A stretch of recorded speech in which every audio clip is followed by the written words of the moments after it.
वज़ीर-ए-आज़म शहबाज शरीफ का मसला कश्मीर का हल तलाश करने के लिए सदर ट्रंप की पेशकश का खैर मकदम। एक्स पर पैगाम में लिखा, पाकिस्तान और अमेरिका कई दहाइयों से करीबी शराकतदार है। पाकिस्तान और अमेरिका ने दुनिया में अमन सलामती के फरोग के लिए मिलकर काम किया है। यकीन है सदर ट्रंप की क़यादत में पाकिस्तान को एक अजीम शराकतदार मिला है। अमरीकी सदर की क़यादत में पाकिस्तान और अमेरिका के ताल्लुकात मजबूत होंगे। दोनों ममालिक के दरमियान स्ट्रेटेजिक शराकतदारी को नई जहत मिलेगी।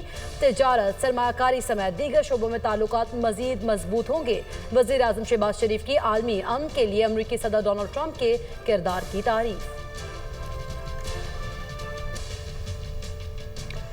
आपको बताएं कि वज़ीर-ए-आज़म शहबाज शरीफ ने मसला कश्मीर का हल तलाश करने के लिए सदर ट्रंप की पेशकश का खैर मकदम किया है। एक्स पर पैगाम में लिखा है कि पाकिस्तान और अमेरिका कई दहाइयों से करीबी शराकतदार हैं। पाकिस्तान और अमेरिका ने दुनिया में अमन और सलामती के फ़रोग के लिए मिलकर काम किया है। यकीन है सदर ट्रंप की क़यादत में पाकिस्तान को एक अजीम शराकतदार मिला है।